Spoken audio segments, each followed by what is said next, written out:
ज्ञानोबराय म्हणतात, तरी कीर्तनाचे नि नटनाचे नाशिले व्यवसाय प्रायश्चित्ताचे, जेथ नामच नाही पापाचे ऐशे केले किंवा ऐशे झाले. आणि त्याचा अनुवाद करताना तुकोबराय म्हणतात, फार फार साधनांच्या नादी लागू नका.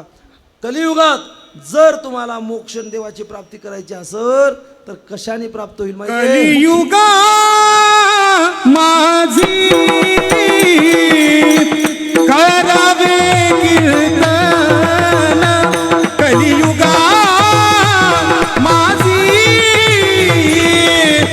करावे कीर्तन, कलियुगा माझी करावे कीर्तन, कलियुगा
शास्त्रीजी सुंदर कीर्तन करतात. त्यांची संस्कृतवरती चांगली पकड आहे. आमची पंढरपुरात भेट झाली, पण मला काय त्यांच्या कीर्तनाला थांबता आलं नाही, पण ते माझ्या कीर्तनाला थांबले. एखाद्या कीर्तनकाराने कीर्तनकाराच्या कीर्तनात टाळ घ्यावं, ही उदारता संप्रदायात हळूहळू कमी होत चालली. मी नेहमी सांगत असतो, संप्रदायातल्या जुन्या सांप्रत परंपरेतल्या लोकांचा अनुभव आणि परंपरा आणि आताच्या नवतरुणांचं चैतन्य जर एकत्रित आलं तर एक दिवस जगावरती वारकरी संप्रदायाचा अधिराज्य राहील. लोक एकत्रित होणं गरजेचं. पण असं झालं की जुने लोक झाले कर्मठ. मी उघड बोलत असतो,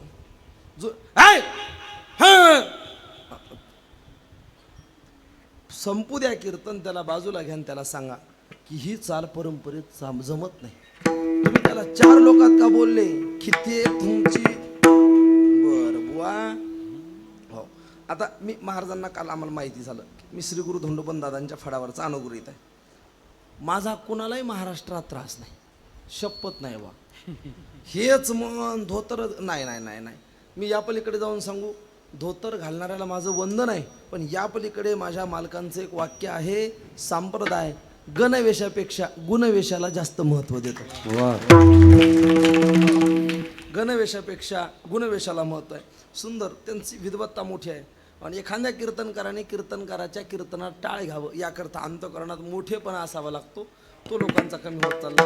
तुमच्या चरणावर कोटी कोटी धन्यवाद की आता कलियुगामध्ये भगवंताच्या प्राप्तीकरता तीर्थ करताय. फक्त तीर्थ करू नका, कलियुगा माझी करावे कीर्तन, तेने नारायण देईल भेटी. बाबा करावंच लागतं का? तर म्हणले नामस्मरणानं देव भेटतो का? भेटतो. ऐका किती कसा भेटतो देव. एक गोड प्रसंग आला. वृंदावनामध्ये एक ग्वालिया नावाचे साधू झाले. वृंदावनामध्ये वयाच्या 15व्या वर्षी सर्वसंग परित्याग करून ते वृंदावनात गेले. आणि तिथे गेल्याच्या नंतर मुलुक पीठाधीश्वरांच्या पीठावरती गेले. आणि जे पीठाधीश्वर होते त्यांना भेटले. महाराज जी, मैं यहाँ कुछ पाने के लिए आया हूँ. तसं परमार्थाची सुरुवात आणि परमार्थात येणं काहीतरी मिळवण्यासाठी नसलं पाहिजे. परमार्थ काहीतरी प्राप्त करण्यासाठी नाहीच, परमार्थ काहीतरी सोडण्यासाठी आहे. परमार्थात आल्यावर नको त्या गोष्टी सोडल्या की हव्या त्या गोष्टी आपोआप मिळत असतात. फक्त परमार्थ भेटण्यासाठी नाही, सोडण्यासाठी करावा लागतो. सोडण्यासाठी करावा लागतो.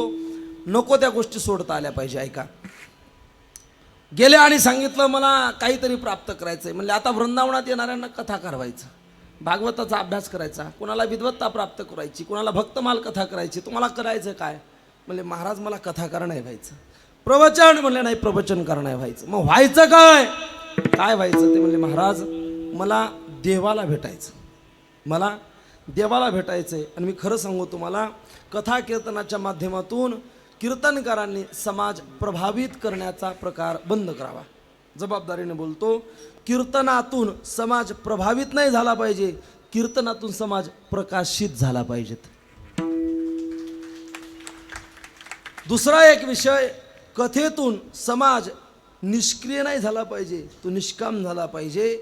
महादेवाचा निष्ठावंत भक्त मी आहे, पण अभ्यास केल्याशिवाय लेकरं पास होत नाहीत हे सांगितलं पाहिजे. बेलाच्या पानाला मध चिटकून पिंडीला चिटकवल्याने लेकरं पास जर झाले असते तर या बुवाची PhD कॉलेजला जाऊन झाली, मै जगा घालून झाली असती. नाही नाही, कथा कीर्तनाच्या माध्यमातून समाज निष्काम झाला पाहिजे, निष्क्रिय नाही. कीर्तनात मांडत असताना एक वाक्य खरं सांगा इमानदारीनं, तुम्ही सगळी जाणकार मंडळी आहात, माझ्याकडे पहा, त्या आईकडे पाहू नका, इकडे पहा माझ्याकडे.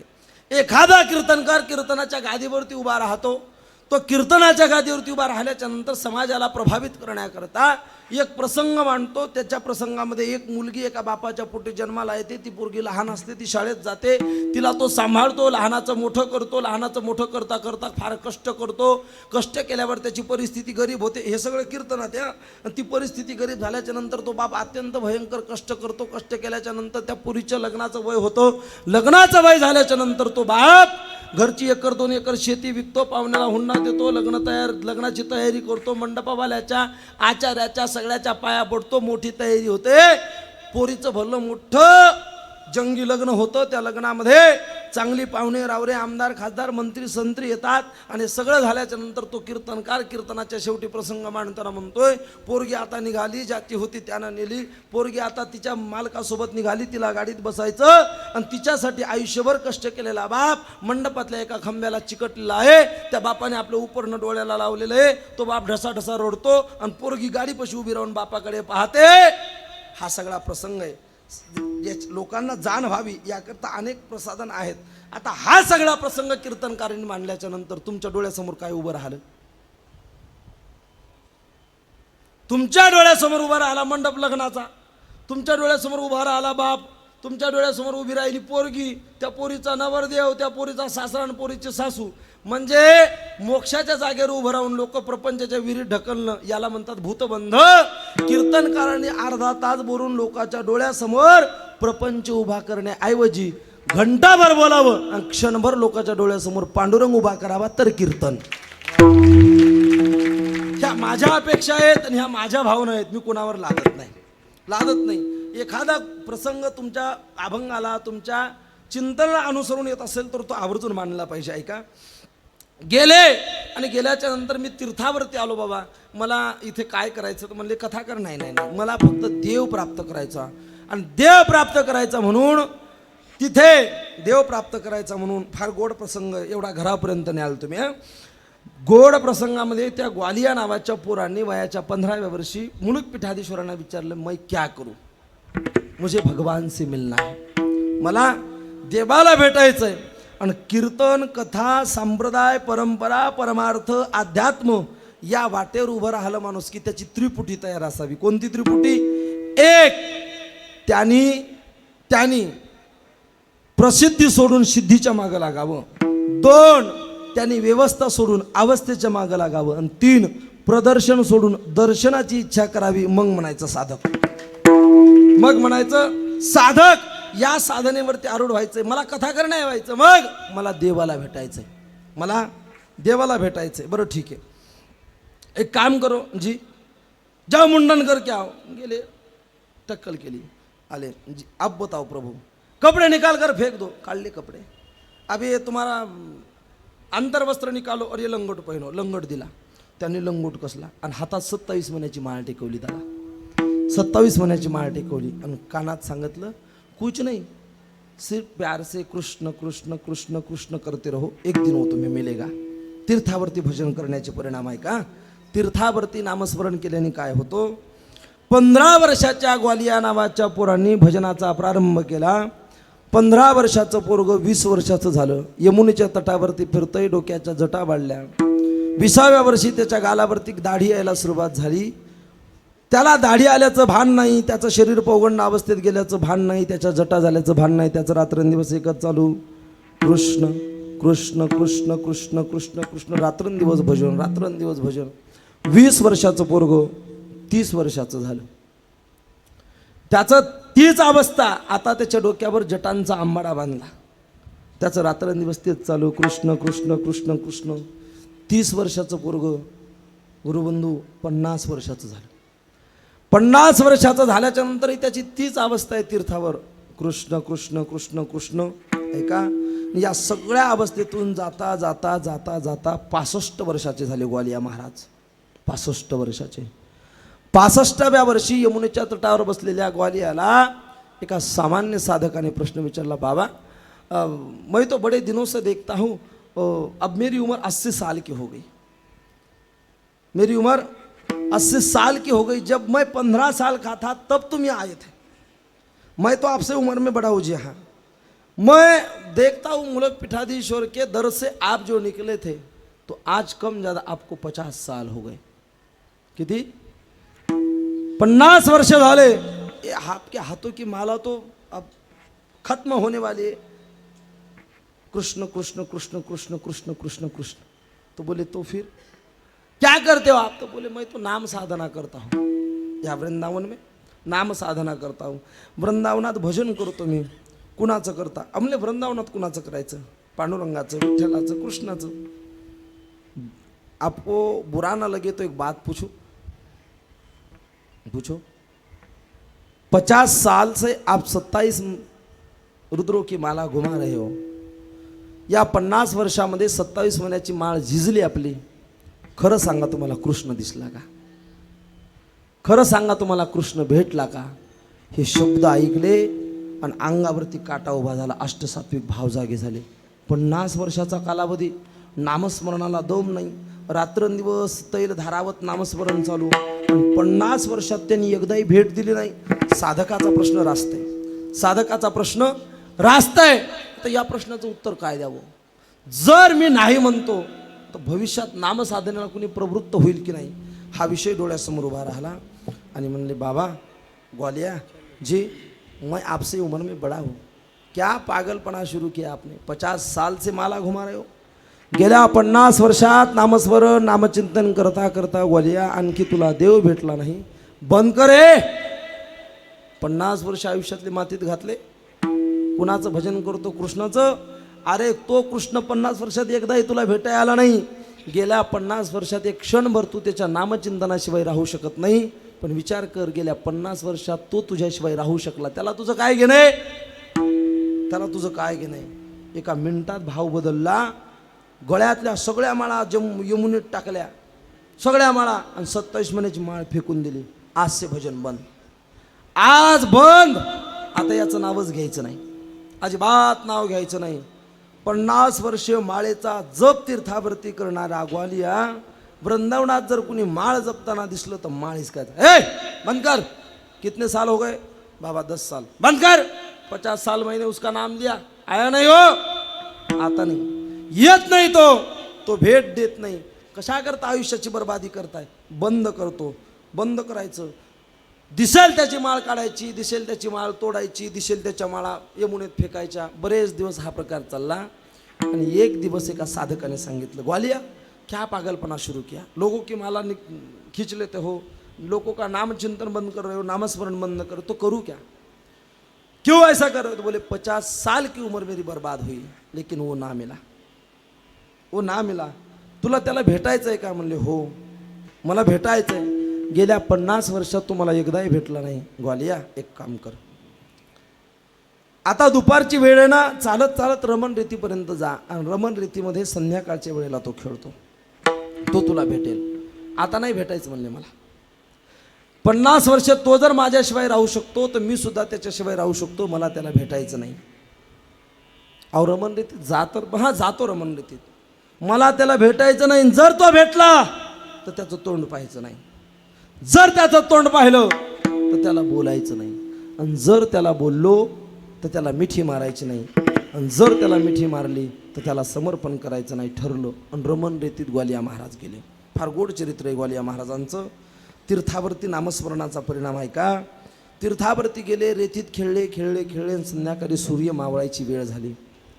सूर्य मावळाच्या वेळेला 50 वर्ष नामचिंतन नामस्मरण करणारे ग्वालिया महाराज, ज्यांना रात्रंदिवस परमात्म्याच्या भेटीची ओढ लागली होती, ज्यांना रात्रंदिवस वाटायचं कृष्ण एकदा भेटावा, त्या ग्वालिया महाराजांनी वृंदावनाच्या रमण रेतीमध्ये सायंकाळच्या वेळेला सांगितलं, कान्हा तुमसे मिलने की तड़प अब तक बड़ी थी, लेकिन एक बात मुझे पक्की पता चली. जर 50 वर्ष तू माझ्याशिवाय राहू शकतो कृष्णा, तर आता मी सुद्धा तुझ्याशिवाय राहू शकतो. असं म्हणून ग्वालिया महाराज रमण रेतीतून बाहेर निघाले. रमण रेतीतून बाहेर निघत असताना ग्वालिया महाराज 5-10 पावलं चालत चालत चालत चालत समोर गेले. आणि ग्वालिया महाराज 5-10 पावलं समोर चालत गेल्याच्या नंतर त्या रमण रेतीमध्ये पाठीमागून 15 वर्षाच्या किशोर वयाच्या एका मुलाचा आवाज आला, ग्वालिया, ओ ग्वालिया. बड़े प्यार से पुकार रहे थे, कान्हा हे कान्हा कृष्णा हे कृष्णा. बड़े प्यार से पुकार रहे थे कान्हा कान्हा करके. अब मैं आया ना. जाग्यात रेतीमध्ये पाय रोवले आणि ग्वालिया महाराज उभे राहिले. ग्वालिया महाराज उभे राहिल्याच्या नंतर पाठीमागे फिरून पाहत नाहीत. कोण हो, किसका आवाज आहे? आणि पाठीमागून 15 वर्षाच्या लेकराच्या मुखातले शब्द आहेत, अविनाश दादा, ग्वालिया 50 साल से जिसे मिलने के लिए तड़प रहे थे ना, वही हूँ मैं तुम्हारा कान्हा हूँ, मैं तुम्हारा ठाकुर हूँ, मैं तुम्हारा पंढरी हूँ, मैं तुम्हारा विठ्ठलेश हूँ, मैं ही तुम्हारा पंढरीनाथ हूँ. एक बार मुड़ के देखो. बोले नहीं, मैं अब मुड़ के नहीं देखूंगा. जब तक मेरी आर्तता तुम में निर्माण नहीं होगी तब तक मैं नहीं देखूंगा. मेरे 50 साल बर्बाद किए तूने. आणि मग आता ग्वालियाची आर्तता थांबली आणि पाठीमागचा 15 वर्षाचा मालक म्हणतो, ग्वालिया ग्वालिया ग्वालिया ग्वालिया. आर्ततेने हाक मारली, ग्वालिया मैं 50 साल हो गए, तुम्हें लगता है कि तुम्हारे 50 साल बर्बाद हो गए? हाँ, एक बार मुड़ के देखो. आणि मग खरंच माझ्या कृष्णाचा आवाज आहे का? कसम खाओ मेरी. पाठीमागच्या कृष्णाने सांगितलं, ग्वालिया तुझी शपथ घेऊन सांगतो, मी जगाचा मालक ब्रह्मांडाचा नायक आहे. एकदा माझ्याकडे फिरून पहा. नामस्मरणाची ताकद सांगतो तुम्हाला. पाठीमागं फिरून पाहिलं, सगळ्या प्रतिज्ञा विसरलेल्या ग्वालिया महाराजांनी जगाच्या मालकाला कडकडून मिठी मारली.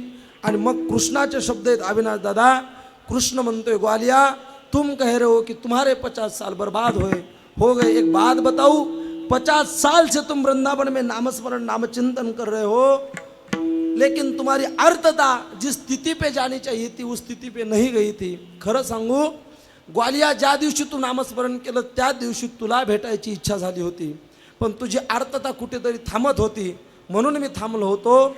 खरं सांगू, तू माझ्यावर नको रागवूस, मी तुझ्यावर रागावलं पाहिजे. ग्वालिया, गेल्या 50 वर्षात तुझं आयुष्य वाया नाही गेलं. अरे तुला देव भेटला नाही याचं दुःख आहे, पण माझ्याही जीवनातले 50 वर्ष वाया गेले, कारण मला माझ्या भक्ताला मिठी मारता आली नाही. ही नामस्मरणाची ताकद, ही नामस्मरणाची ताकद आहे. देवाकडे जावं आणि देव मागावा, देवाकडे जावं देव मागावा. देवाकडे जाऊन वैभव नाही मागायचं. केलेला परमार्थ फक्त आणि फक्त देवासाठी असावा, नामासाठी नसावा. रोज कथा कीर्तन करत असताना मी नेहमी एक वाक्य सांगत असतो, आम्हाला माहिती आहे आमचे धाणोबराय तुकोबराय होणार नाहीत. आम्हाला माहिती आहे आमचे जोग महाराज मोठे बाबा गुले बाबा होणार नाहीत. आम्हाला माहिती आहे आमचे कुरेकर बाबा धोंडोबंत दादा होणार नाहीत. पण मला वाटतं पांडुरंगाने एक कृपा करावी, अशा महात्म्याचा डोक्यावर हात पडावा, ज्यांनी बद्री केदार 18 वेळेस 1.5 तप केलं, अशा महात्म्याचा डोक्यावर हात पडावा. आणि चालू कीर्तनामध्ये आपल्या कीर्तनकाराचा ताजुद्दीन व्हावा, तरी परमार्थाचं सार्थक आहे, तरी परमार्थाचं सार्थक आहे. तीर्थावरती नामस्मरण नामचिंतन केल्याने काय होतं, तुम्हाला देवाला भेटण्याची इच्छा निर्माण होते, यात नवल नाही. देवाला तुम्हाला मिठी मारण्याची इच्छा निर्माण होते, त्याच्याशिवाय तुम्हाला पर्याय नाही अभंगाचं दुसरं चरण. नामासी विन्मुख तो नर पापिया, नामासी विन्मुख तो नर पापिया, नामासी विन्मुख तो नर नामासी विन्मुख तो नर पापिया, नामासी विन्मुख तो नर पापिया, नामासी विन्मुख तो नर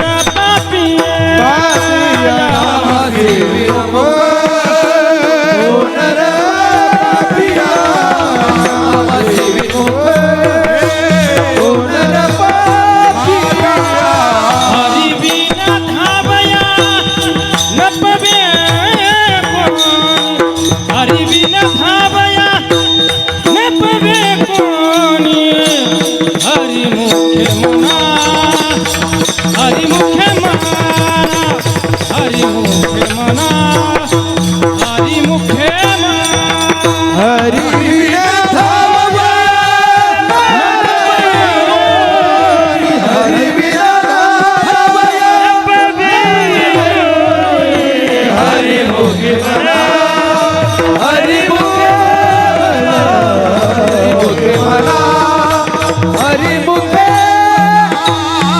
नामदेवी मुख तो नर पापिया, हरि बिना धावया न पवे कोणी, हरि बिना धावया न पवे कोणी. नामासी विन्मुख तो नर पापिया, हरि बिना धावया हरि बिना धावया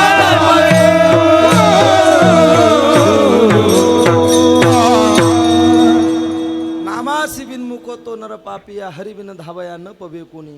त्याच्याशिवाय कोण आहे? आणि ज्या दिवशी वाटेल की त्याच्याशिवाय कोणीच नाही, त्या दिवशी सगळं जग तुमचं असतं. विठाल विठाल.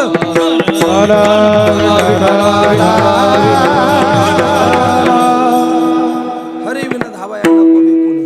मी सांगितलं तुम्हाला, तीर्थयात्रा केल्याचा परिणाम तीर्थाचा फायदा होतो. तीर्थाचा फायदा म्हणजे संप्रदायाला हरिपाठ तीर्थाबळीनं दिला, आणि तीर्थाचा फायदा हरिपाठ प्राप्त झाल्याच्या नंतर तुम्ही बाहेर गेलते. मावंद संप्रदायात कसं आलं तर ज्ञानोबराय नामदेवराय इकडं आल्याच्या नंतर नामदेवराय लोकांना सांगायचे आम्ही तीर्थ करून आलो. तेव्हा ज्ञानोबराय म्हणायचे मा वद, वद म्हणजे बोलणे. आता आपण तीर्थाला गेलतो हे कोणाला बोलू नको, पण तीर्थाला गेलतो हे लोकांना कसं कळावं, म्हणून चोखोबरायांच्या अभंगाच्या गजरात काला जो केला वाळवंटात, अन्नदान जे केलं ते मावंद होतं. विठाल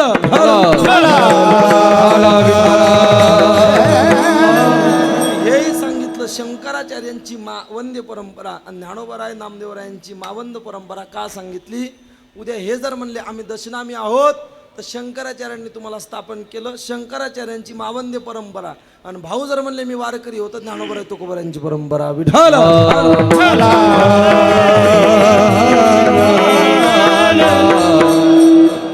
पण हे सगळं करत असताना महाराज नक्की नामस्मरण तीर्थावळीनं माणसाला देव प्राप्त होतो का? होतोच, होतोच. कुणाचा उद्धार झाला म्हणजे सामान्याचा सोडा त्रैलोक्याचा उद्धार होतो. काय पुरावा आहे? म्हणे पुराणात वाल्मिकाने बोलिले वाल्मिक, पुराण प्रसिद्ध बोलिले वाल्मिक, पुराण प्रसिद्ध बोलिले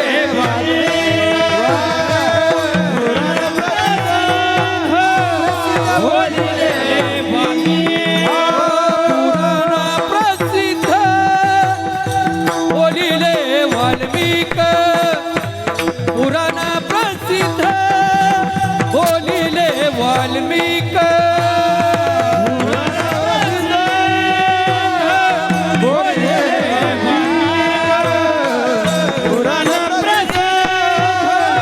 बोलिले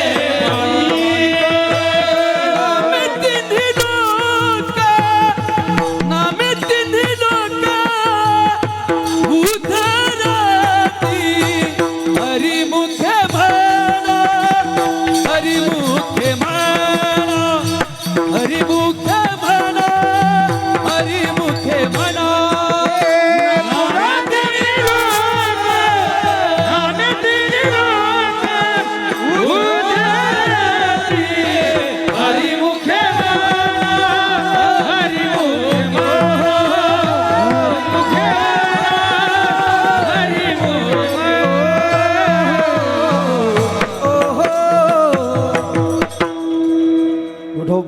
रखुमाई हे विठोबा रखुमाई हे विठोबा रखुमाई हे विठोबा रखुमाई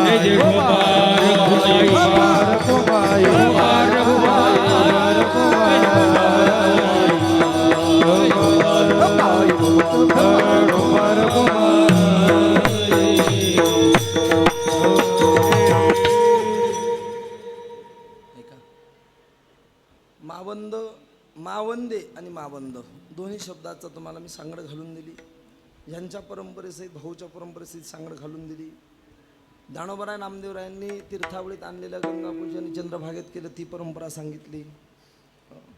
आमचे आदरणीय हरिभक्तपरायण रात्री ज्यांचं सुंदर कीर्तन झालं. म्हणजे कीर्तनाची चाकुरी काय असावी, कीर्तनाची चाकुरी काय असावी. कीर्तनाला परंपरा आहेत. मी नेहमी सांगत असतो कीर्तनकाराच्या अंगात बाराबंदी का असावी, कीर्तनकाराला फेटा का असावा. रात्रीचं कीर्तन ऐकलं अण्णांचं की असं वाटतं की या लोकांमुळेच कीर्तनाची चाकुरी जिवंत आहे. या लोकांमुळे कीर्तनाची चाकुरी जिवंत आहे. हो, मी नेहमी सांगत असतो एक गोड भाव सांगत असतो. कीर्तनकाराला बाराबंदीची जी परंपरा आहे अविनाश दादा ती काय. बाराबंदी इला 12 बंद आहेत. 12 बंद म्हणजे नेमकं काय. माणसाचे 5 ज्ञानेंद्रिय आणि 5 कर्मेंद्रिय किती झाले 10. 11वं मन 12वी बुद्धी किती झाले 12. हे आहेत 12 बंध. या 12 बंधाच्या जोड्या कराव्या लागतात. जोड्या केल्यावर किती होतात 6. म्हणजे याला गाठी किती झाल्या 6. कीर्तनकाराने एका गाठीत काम, दुसऱ्या गाठीत क्रोध, तिसऱ्या गाठीत मत्सर, चौथ्या गाठीत दंभ अहंकार. काम क्रोध मद मत्सर दंभ अहंकार या 6 गाठीत बांधावं मग कीर्तनाला उभं राहावं तो कीर्तनकार. विठाल विठाल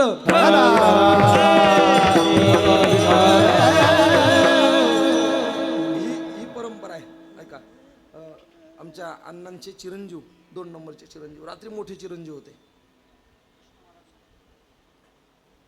ते कृष्णा महाराज आणि हे गोविंद महाराज. तुम्ही ऋषिकेश कृष्णा ऋषिकेश गोविंद आणि जगदीश. म्हणजे उत्तराखंड मध्य प्रदेश महाराष्ट्र सगळे म्हणजे विद्वत्तेपासून ते भक्तीपर्यंत सगळे घरात जमा केले बुवा अण्णांनी. हे सगळे जमा करायला सुद्धा हे जमा करण्याची ताकद कोणात नाही. याच्याकरता पांडुरंग व्हावं लागतं बाबा. याच्याकरता पांडुरंग व्हावं लागतं. आनंद आहे आपण आलात, धन्यवाद. तसा माझ्या कीर्तनाचा वेळ संपला पण मला एक सूचना आहे की आमच्या अविनाश दादांनी एक चरित्र ऐकलं होतं माझ्या मुखारविंदातून. त्या चरित्राच्या 2 आख्यायिका आहेत आणि त्यांची इच्छा आहे की दादा तुम्ही ते चरित्र सांगा. जनाबाईंचं चरित्र. मला काही फार कळत नाही दादा, नाही फार कळत नाही, फार अभ्यास नाही, फार वाचन नाही, लिखाण नाही, येडा माणूस हो मी. पण जे ज्ञानोबराय तुकोबरायांच्या आणि दादासाहेबांच्या कृपेने आहे ते मांडण्याचा प्रयत्न असतो. पण माझ्या मालकांचं एक वाक्य सांगतो, त्याला अहंकाराच्या बाजूने अजिबात नेऊ नका. माझे मालक मी नाही म्हणत असो मला काय येतं. आमचे मालक म्हणतात तुला काहीच येत नाही पण तुला जे येतं ते कुणालाच येत नाही. विठाल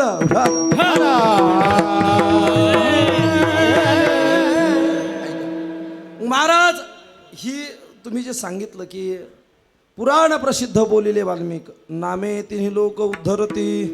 नामाने कुणाचा उद्धार झाला तर ऐका. नामाने ज्ञानाला सांगावं की नामाने जगाचा उद्धार होतो आणि त्या नामासोबत जी जनी राहून तिनं जनात जनार्दन निर्माण केला त्या जनीचा विचार करू. विठ्ठल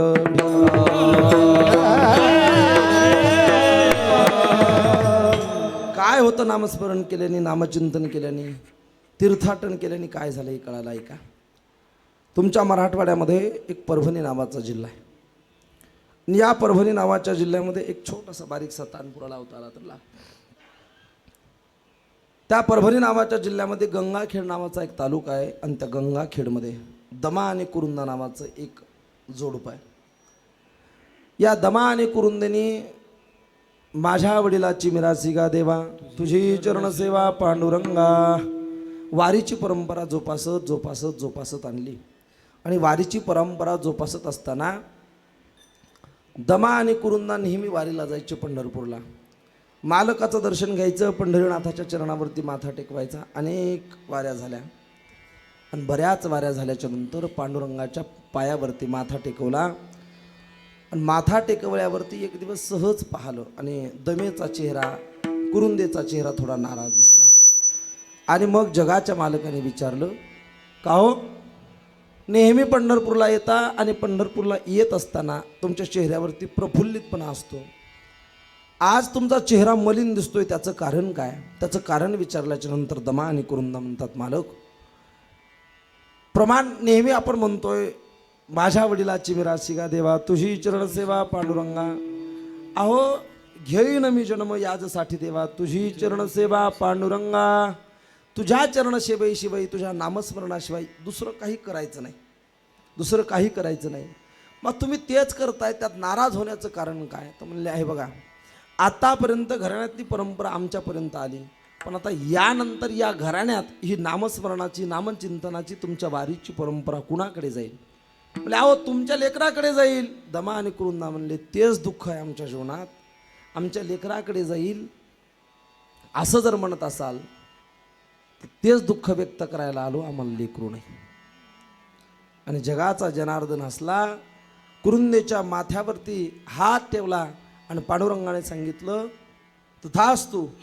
आणि मग वर्षभराचा कालावधी गेल्याच्या नंतर मराठवाड्यातल्या परभणी जिल्ह्याच्या गंगाखेड नावाच्या तालुक्यात या मराठवाड्याच्या प्रांतात कुरुंदेच्या पोटी एका कन्येचा जन्म झाला आणि त्या कन्येचं नाव ठेवलं जनी. त्याचं कारण असं होतं, जनार्दनाचा प्रसाद म्हणून तिचं नाव ठेवलं जनी. आणि त्या जनीनी जनाला जनार्दन दाखवला, एवढी ती श्रेष्ठ झाली, एवढी श्रेष्ठ झाली. जनी आईच्या पोटात असताना कुरुंदेनी पहिली वारी केली. जनी आईच्या पोटात असताना कुरुंदेनी पहिली वारी केली. कुरुंदेने दुसरी वारी करायची तेव्हा जनी लहान होते. दुसऱ्या वारीला जनीला नेलं. ऐका, बरेच लोक मुलाखती देत असताना सांगतात की माझ्या 9 वाऱ्या पूर्ण झाल्या, तुमचं वय 8 वर्षे, मी आईच्या पोटात वारी पूर्ण केली. नाही, आईच्या पोटात पहिली वारी जनाबाईंनी पूर्ण केली, जनाबाईंनी पूर्ण केली. आणि आईच्या पोटात वारी पूर्ण केल्याचा खरा प्रभाव जनाबाईच्या नंतर तसा कोणावर दिसला नाही. जनाबाई दरवर्षी वर्षावर्षांनी वाढायच्या आणि 5-6 वर्षाचा 7 वर्षाचा कालावधीपर्यंत जाईपर्यंत दमा नावाचा वारकरी 7 वर्षाच्या जनाबाईला आपल्या कडेवरती घेऊन वारी करायचा. लेकरांना वारीच्या वाटेला लावा, लेकरांना संप्रदायाच्या वाटेला लावा. संप्रदायात फिरणारी लोक, संप्रदायात उभी राहणारी लोक, सप्ताहाचं नियोजन करणारी लोक म्हणतात, महाराज सप्त्यात तरुण मंडळी येत नाहीत. आमच्या सप्त्याला तरुणाची गरज आहे. अजिबात नाही. जेव्हा ही तरुण नव्हते तेव्हा ही सप्ते संप्रदाय होता, जेव्हा ही तरुण नसतील तेव्हा ही सप्ते आणि संप्रदाय असणार आहे. संप्रदायाच्या सप्त्याला तरुणाची गरज नाही अविनाश दादा, विज्ञानाने भरकटलेल्या विचारांच्या तरुणाला सप्त्याची गरज आहे, म्हणून त्यांनी इथं आलं पाहिजे, म्हणून त्यांनी इथं आलं पाहिजे. ऐका, 7 वर्षाच्या जनीला रोज कडेवरती घ्यायचं आणि कडेवरती घेऊन वारीला निघायचं. वारीच्या रस्त्याने जनीने भजन ऐकायचं, कीर्तन ऐकायचे, प्रवचन ऐकायचे. आणि सगळं ऐकत असताना जनाबाई जेव्हा निघायच्या, 7 वर्षाच्या जनाबाईने वाऱ्या पूर्ण केल्या. 8 वाऱ्या पूर्ण केल्या. आणि आता जनाबाई 8 वर्षाच्या झाल्या, जीवनात ती 9वी वारी आली. 9वी वारी, 9व्या वारीला जायचं जनाबाईला. पण पहिली पद्धत होती, जनाबाईला वारीला न्यायचंय, पण 8 वर्षाचं लेकरू मोठं झालं, जनाबाईला कडेवरती न्यावं एवढी ती लहान राहिली नाही, आणि जनाबाईला चालत चालत न्यावं एवढी ती मोठी झाली नाही. मग काय करायचं? जनाबाईला वारीला न्यायचं का? न्यावं तरी द्विधाच आहे, नाही न्यावं तरी द्विधाच आहे. दोघा पती पत्नीमध्ये संवाद झाला. आणि संवाद झाल्याच्या नंतर दमा वारकरी कुरुंदेला म्हणतात, कुरुंदे जी मालक, आता वारी जवळ आली, वारीच्या पडशा बांधणं चालू आहे, तंबूची तयारी चालू आहे, वारीला निघायचं आहे. खिळ्या तयार केल्या, दोऱ्या तयार केल्या, पण मालक राहिलंय काय? अगं आतापर्यंत जनीला खांद्यावरती कडेवरती आपण नेलं, यावर्षी खांद्यावर कडेवरती न्यावं एवढी ती लहान राहिली नाही, पण आता चालत न्यावं एवढी मोठी तरी कुठं आहे, एवढी मोठी तरी कुठं आहे. मग आपल्या शेजारच्या काकू वारीला येणार नाहीत म्हणे. मग त्यांना म्हणावं, आम्ही पंढरपूरची वारी करून येईपर्यंत आमच्या जनीला सांभाळा. मालक उद्या विचारते. हे सगळं बोलणं जनीने ऐकलं झोपेत. जनीला वाटलं बाबा माझी थट्टा करतायत, मस्करी करतायत, वारीला मी जाणार. दुसऱ्या दिवशी कुरुंदा शेजारच्या काकूंना भेटली आणि सांगितलं, काकू तुम्ही घरी राहणार आहात? हो. मग आम्हाला वारीला जायचं आहे, तर आता आमची जनी चालत नेणं शक्य नाही, खांद्यावर घ्यायला ती हलकी नाही. एक काम करता काय, तुम्ही घरी बसून आमच्या जनेला जर सांभाळलं तर बरं होईल. तर म्हणलं काही हरकत नाही, ठेवा तुमच्या जनेला, मी सांभाळेल. जनेला घरी ठेवायचं ठरलं बाबा. संध्याकाळच्या वेळेला भोजनं झाली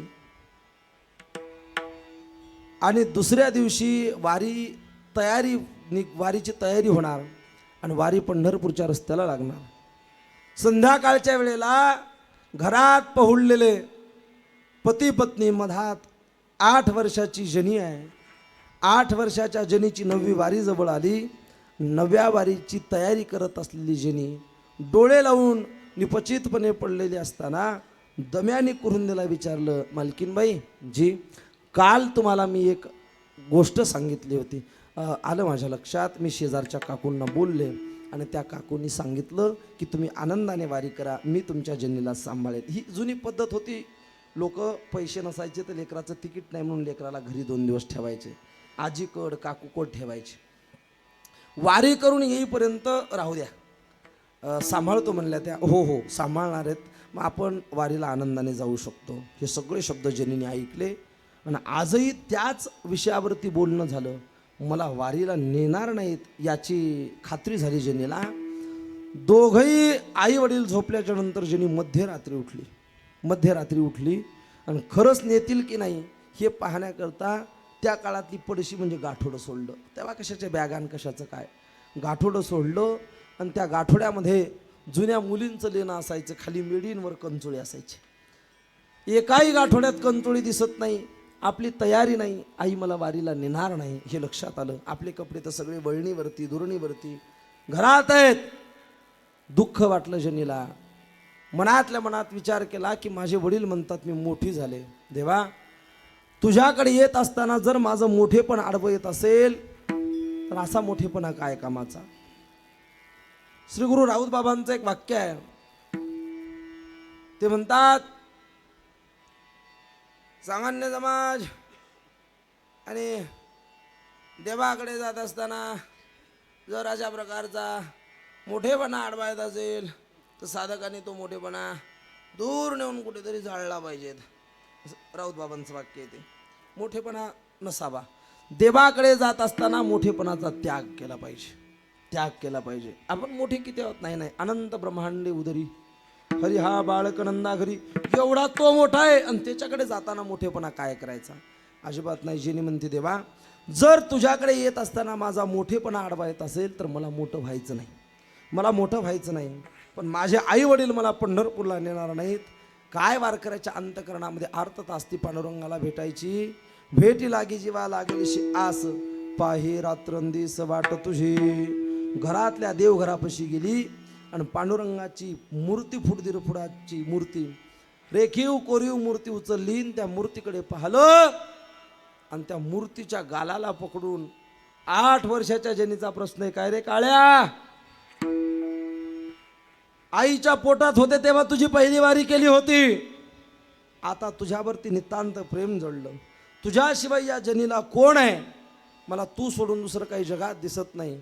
मालक मला पंढरपूरला यायची इच्छा आहे. माझे वडील उद्या पंढरपूरला आणणार नाहीत. जर मला पंढरपूरला येता नाही आलो तर मी देहाचा त्याग करेन. मी ऐकलं की त्या पंढरपुरातला तुझा लाडका नाम्या त्याने डोकं आपटून घेतलं तर तू नैवेद्य खाल्ला होता. जर मला वारीला येता आलं नाही तर हे बघ काळ्या, मी डोकं आपटणारी जनी नाही. माझे मायबाप जर मला सोडून पंढरपूरला गेले आणि मला घरी ठेवलं तर तुला आपटीन. काय अधिकार असेल जनाबाईचा? देवाला मारतो म्हणायची ताकद एकाच भक्तात झाली, तिचं नाव जनी आहे आणि ती मराठवाड्यात जन्माला आली. महाराष्ट्रातली भक्ती कोण जर टिकवली असेल तर ती मराठवाड्यानं टिकवली. महाराष्ट्रातली विद्वत्ता कोणी टिकवली असेल संप्रदायात तर ती विदर्भानं टिकवली. आणि महाराष्ट्रातल्या संप्रदायातली श्रीमंती कोण टिकवली असेल तर ती पश्चिम महाराष्ट्रानं टिकवली. हे देणं आहे आपल्याला. बघ मला उद्या वारीला यायचंय. 1.5 फुटाची पांडुरंगाची मूर्ती, ढसा ढसा ढसा जनी पुन्हा त्या पांडुरंगाला म्हणते, पांडुरंगा रागात बोलले रे, तुला काळ्या म्हणले, तुला मारते म्हणले, तुला आपटतो म्हणले, तुला राग आला का माझा? मला माफ कर. पण खरं सांगू माझा रागाचा पारा चढणं साहजिक आहे. जर तुला नाही भेटता आलं तर मग मी रागावू नको, तर काय करू, मला तुला भेटायचं, मला तुझ्या भेटीला यायचंय, माझ्या वारीची तयारी तू कर. बाबा धाय मोकलून ढसा ढसा ढसा ढसा 8 वर्षाचं लेकरू रडलो. देवाच्या प्राप्ती करता आणि पांडुरंगाच्या भेटी करता डोळ्यात पाणी आलं. काय करता, सामान्य समाजाकरता, कुटुंबाकरता रडापडा नको, देव भेटावा ही अपेक्षा असावी.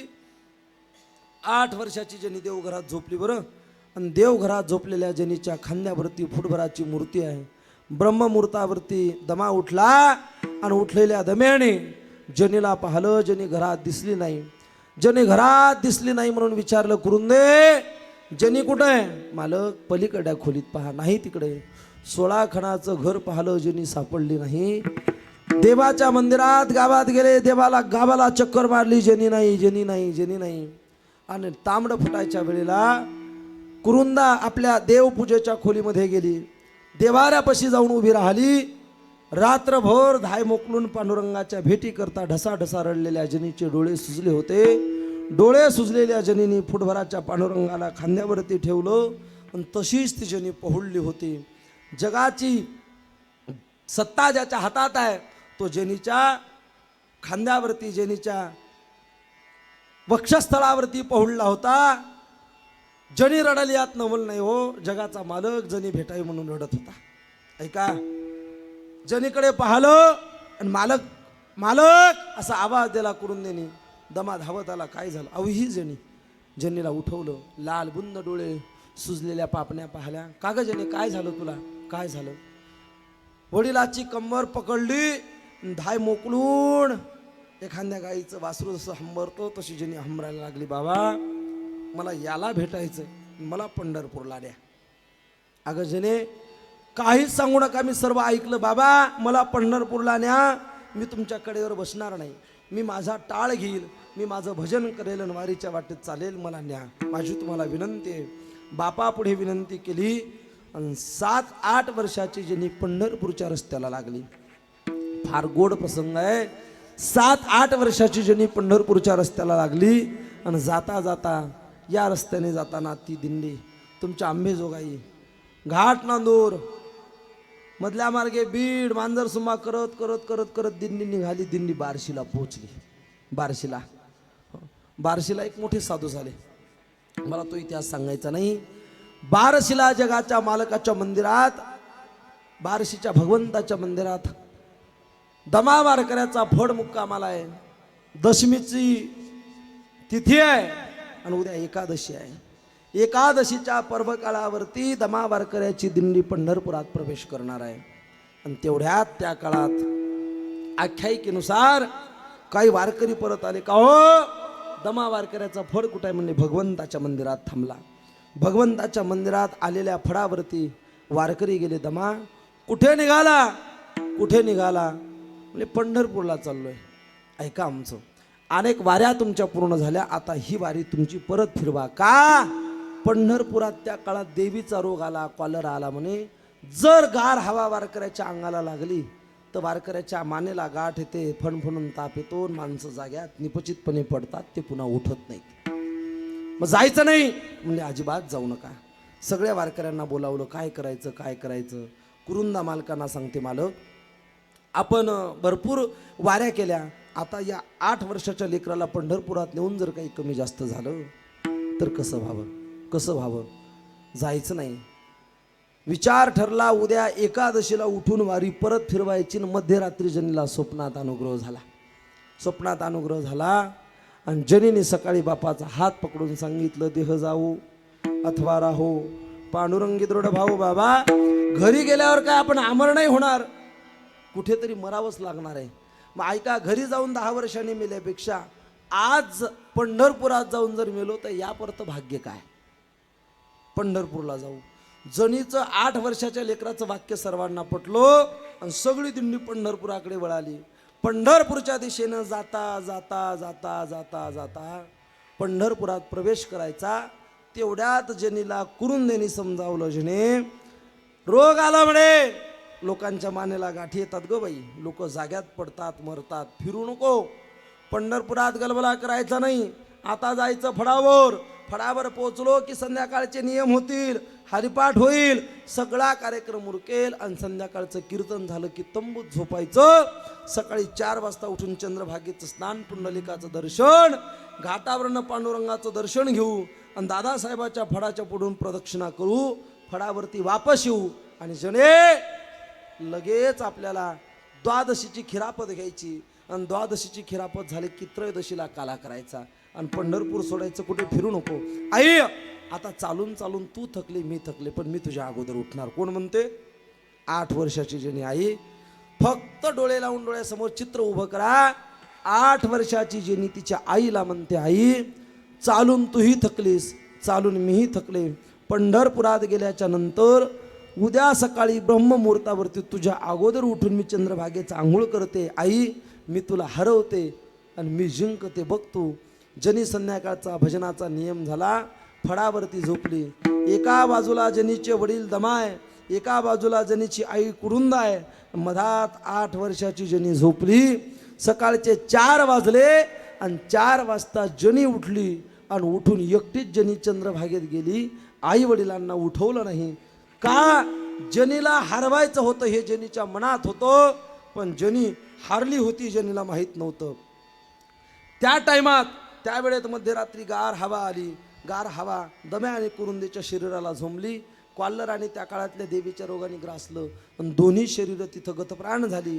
जनीला माहीत नाही. 4 वाजता उठलेली जनी चंद्रभागेत गेली, स्नान केलं आणि चंद्रभागेचं स्नान करून जनीने पुंडलिकाचं दर्शन घेतलं, पांडुरंगाचं दर्शन घेतलं आणि परत महाद्वाराच्या पुढच्या रस्त्यावर येऊन प्रदक्षिणा पूर्ण केली. प्रदक्षिणा पूर्ण केल्याच्या नंतर जनी फळावर वापस आली. तोपर्यंत तांबडं फुटलं होतं. सगळी वारकरी उठली, सगळ्यांचा काकडा झाला, कपडाला गंध लावलं. द्वादशीची तयारी चालू आहे, खिरापतीची. सगळ्या वारकऱ्यांचे सगळे नियम उरकले, पण आई बाबा आणखी तंबूत झोपलेले आहेत हे जनीला कळालं आणि जनीने तंबूचे पडदे वर टाकले आणि आत गेलेली जनी हसत हसत म्हणते, ए आई, ए आई. बाबा, ओ बाबा. दोघंही आवाज देत नाहीत. जनी